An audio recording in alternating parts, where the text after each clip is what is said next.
نبوت ان کی وقتی تھی، مگر ہے حشر تک سارا زمان ختم نبوت کا۔ جناب پیر طریقت رہبر شریعت پیر سید علی عباس شاہ صاحب۔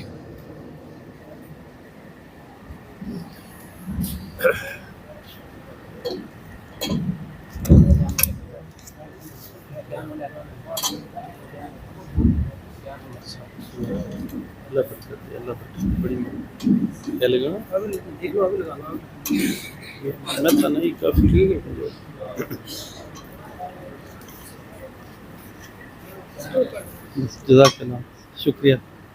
مہربانی، شکریہ جزاک اللہ۔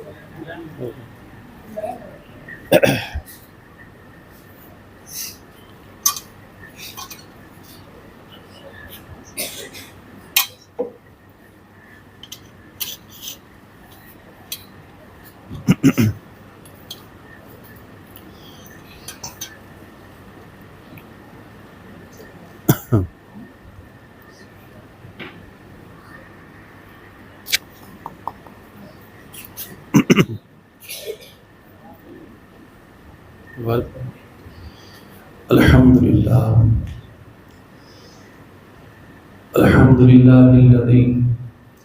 لم يزل عالما قديرا حيا قيوما سميعا بصيرا، والصلاة والسلام على سيد الأنبياء والمرسلين وعلى آله وأصحابه أجمعين، أما بعد فأعوذ بالله من الشيطان الرجيم، بسم الله الرحمن الرحيم، إنا نحن نزلنا الذكر وإنا له لحافظون۔ قال النبي صلى الله عليه وآله وسلم، لا يؤمن أحدكم حتى أكون أحب إليه من والده وولده والناس أجمعين، أو كما قال۔ قال الله تبارك وتعالى في شأن حبيبه مخبرا وحكيما، إن الله وملائكته يصلون على النبي يا أيها الذين آمنوا صلوا عليه وسلموا تسليما، اللهم صل على سيدنا ومولانا محمد وبارك وسلم عليه۔ اللہ رب العزت جل جلالہ کی حمد و ثنا کے بعد حضور نبی رحمت شفیع معظم نور مجسم صلی اللہ علیہ وآلہ وسلم کے ذات والا صفات پہ صلاۃ و سلام پیش کرنے کے بعد علماء گرامی قدر اور آج کی اس تقریب میں جامعہ نور القرآن کے طلباء اور ان کے والدین اور ہمارے اس علاقے کے شہر کے مقتدر سماجی شخصیات اور صوفیات تشریف لائے، میں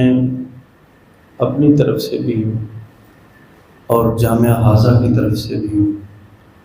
تمام کو دل کی اتھاہ گہرائیوں سے مرحبا کہتا ہوں۔ اللہ رب العزت اس ادارے کو قائم و دائم فرمائے، اس ادارے کے طلباء، اساتذہ، مومنین، کارکنان اور منتظمین سب کی خیر و عافیت فرمائے، اور یہ دین و ملت کا سلسلہ اللہ کرے ہمیشہ اسی طرح سدا بہار رہے۔ قابل تعریف ہیں جامعہ کے اساتذہ مولانا زبار حسین صاحب، مولانا افضال حسین صاحب، مولانا لال حسین صاحب، جنہوں نے دن رات محنت شاقہ کے ساتھ طلباء کو پڑھایا ہے۔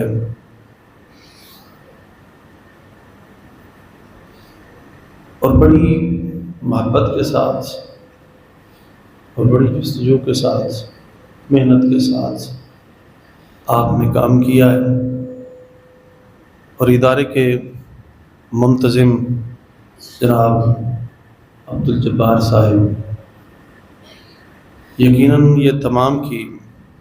یہ محنت ہے جو آج رنگ لائی ہے۔ آج یہ ادارے سے دوسرا فلاح ہے جو ان چند ساتھیوں کا دوسری مرتبہ حفظ قرآن کی تکمیل کر کے آج یہاں تک پہنچا ہے۔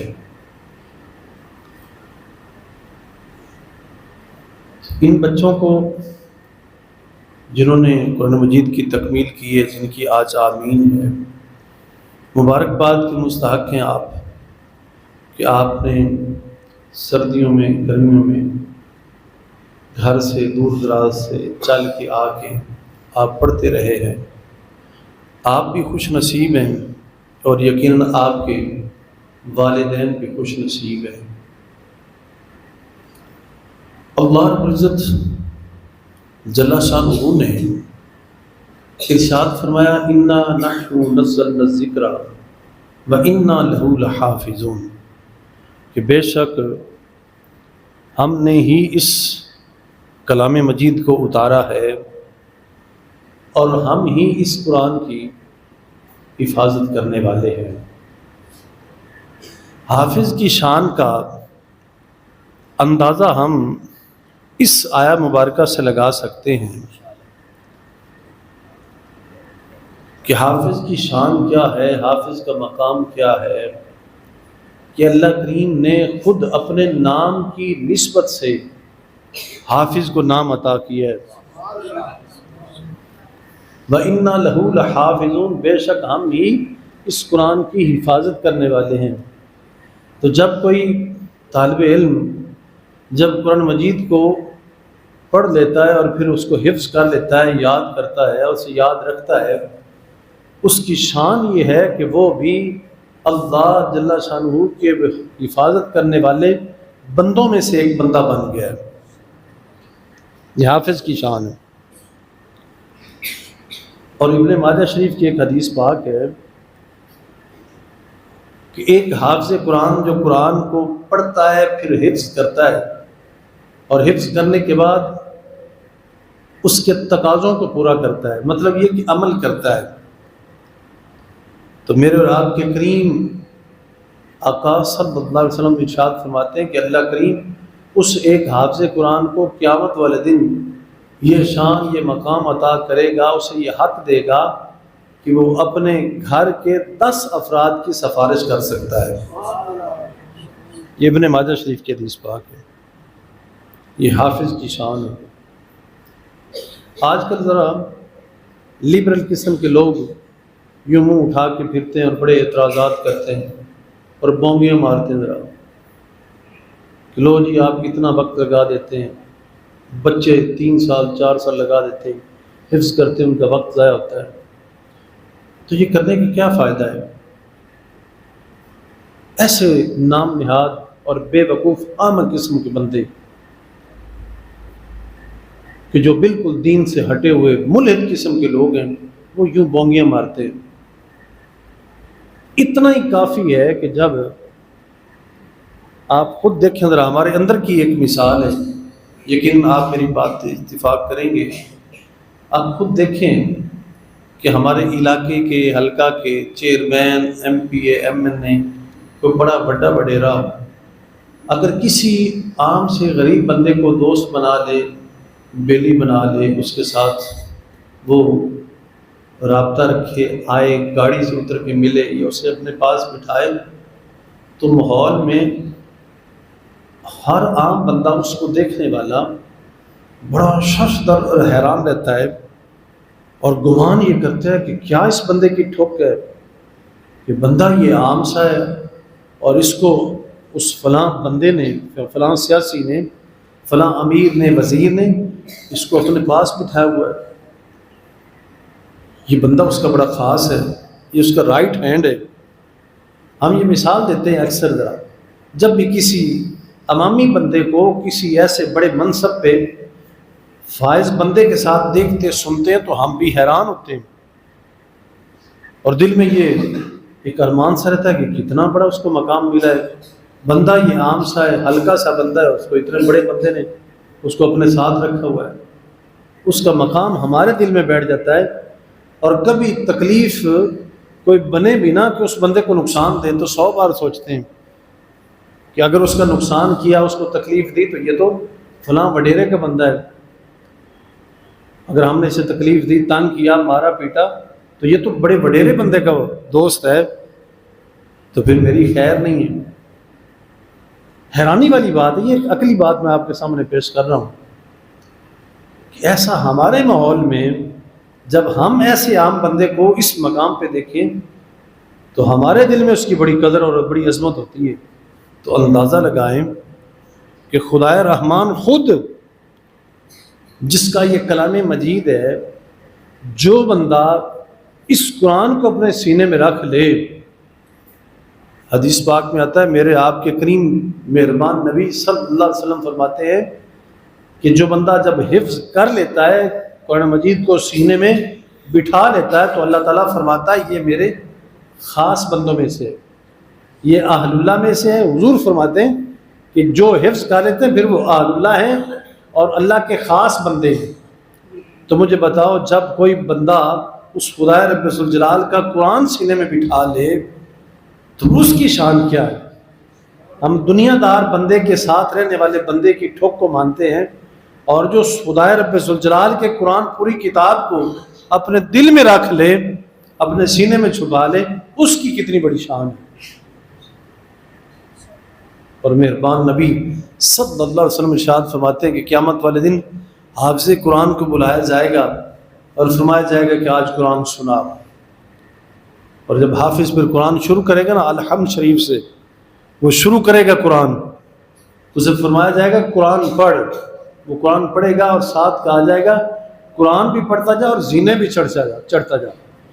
قرآن بھی پڑھ اور ساتھ ساتھ تیرے درجے بلند ہو رہے، ان درجوں پہ، منزلوں پہ تو چڑھتا جا. اور حدیث پاک میں آتا ہے، سرکار فرماتے ہیں وہ حافظ قرآن ادھر سے قرآن پڑھتا جائے گا، ادھر اس کے سامنے درجات باری باری آتے جائیں گے. یہ منزلیں طے کرتا کرتا کرتا کرتا جہاں یہ اپنا قرآن ختم کرے گا، وہی حافظ قرآن کی منزل ہوگی، وہی حافظ قرآن کی منزل ہوگی. اتنی بڑی شان ہے. تو یہ آج بڑے مبارکباد کے مستحق ہیں یہ حفاظ قرآن. خدا کرے یہ قرآن ان کے سینوں میں محفوظ رہے، اس کو یہ بار بار گردانتے رہیں، پڑھتے رہیں، یاد رکھیں. اس کے بعد اس قرآن مجید کو سمجھنے والے علوم، یعنی درس نظامی کے علوم ہیں، انہیں یہ پڑھیں، انہیں پڑھتے پڑھتے پھر انہیں آگے دوسروں کو پڑھائیں. حدیث پاک میں خیرکم من تعلم القرآن وعلمہ، سرکار فرماتے ہیں تم سب میں سے سب سے بہتر وہ بنتا ہے جو قرآن کو سیکھے اور آگے سکھائے، جو قرآن کو پڑھے اور آگے پڑھائے. تو جس قدر یعنی قرآن کو پڑھے گا، اور سرکار فرماتے ہیں کہ حافظ قرآن کے جو والدین ہوں گے، جنہوں نے اپنے بچوں کو حفظ کروایا ہوگا، قیامت والے دن وہ حافظ قرآن کے ایک ایک حرف کی برکت اللہ کریم ان کے والدین کو عطا کرے گا. تو مبارکباد کے مستحق یہ طلباء بھی ہیں، ان کے والدین بھی ہیں، اور جنہوں نے بھی ان کا انتظام کیا، جس صورت میں بھی کیا. اور آگے بھی ذہن میں رکھیں کہ ماحول میں، معاشرے میں اس بات کو عام ہونا چاہیے کہ جو بندہ صرف ماں باپ ہی نہیں بلکہ کوئی ہر عام خاص بندہ جو حافظ قرآن کے لیے انتظام کرے، کسی غریب مسکین یتیم بچے کو پکڑا، کسی دوست کے بچے کو پکڑا اور جا کے مدرسے میں چھوڑا ہے، درسگاہ میں چھوڑا ہے، امام صاحب کے پاس، عالم دین کے پاس چھوڑ کے آئے تاکہ ایک بچہ قرآن پڑھے، اور اس کے نان و نفقہ کا خرچہ اس نے اٹھا لیا، کفالت کا اس نے خرچہ اٹھا لیا، تو الحمدللہ یہ شان اللہ کریم اس کفیل کو بھی عطا کرے گا جس نے کسی کو حفظ قرآن میں مدد کی ہوگی، جس نے تعلیم میں مدد کی ہوگی. تو اللہ کرے یہ بچے قرآن مجید کے ساتھ وابستہ رہیں، اس کے میسج کو، پیغام کو یہ پوری دنیا میں پہنچانے کی کوشش کریں، اور اللہ کریم ان حفاظ کی برکات، ان کا اجر و ثواب ان کے والدین کو، آئزہ و اقارب کو، اور جتنے متولیین ہیں اللہ تعالیٰ ان سب کو عطا فرمائے، اور اللہ کریم اس کا اجر و ثواب جامعہ کے اساتذہ اور کارکنان، معاونین اور ہمارے منتظمین سب کو عطا فرمائے۔ وآخر دعوانا ان الحمد للہ رب العالمین وما علینا الا البلاغ۔